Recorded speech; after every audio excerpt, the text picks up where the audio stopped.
Kapamilya, 8 araw bago magpasko, isang trahedya ang bumulaga dahil sa bagyong Sendong sa Cagayan de Oro City pa lamang. Sinta ko, hanap kita. Bakit magtatampot, nilisan ako.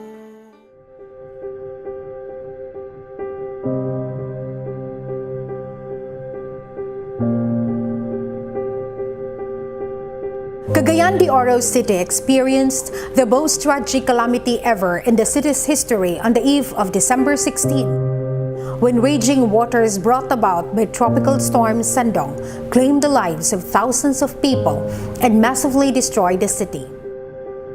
The devastation was so immense it had awakened people's consciousness about its surroundings, the environment, the importance of disaster preparedness and resiliency, the value of life and properties, and interestingly, about how government should react to disasters of this magnitude. Cagayan de Oro was confronted with a daunting challenge then: how to recover from this unfortunate tragedy and rebuild what is left of the city. The frustration of the Cagayanons triggered a mounting clamor for a change in the city's leadership.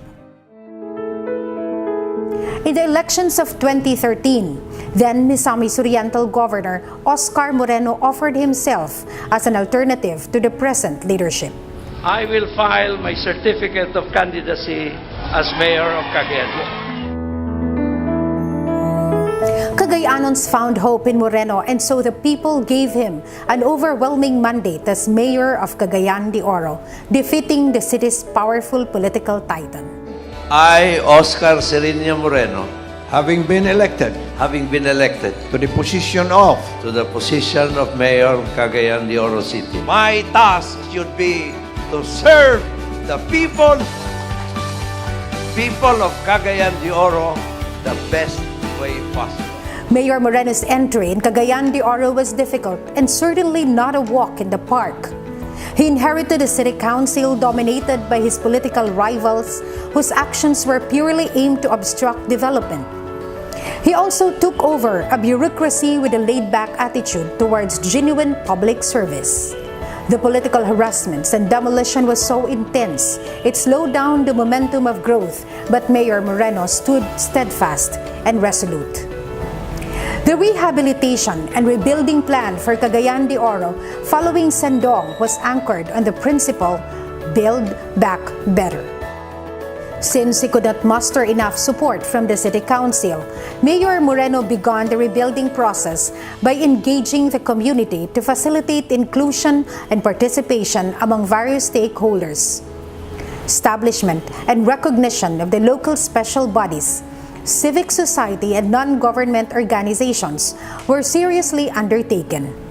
The bottom-up budgeting approach served as a jumping board for grassroots engagement in local governance, and particularly in the formulation and execution of local government plans. Mayor Moreno is also very keen in the judicious utilization and allocation of resources. In the last 4 years in the service, the Moreno administration has proven that indeed his brand of service and style of governance is on the right track.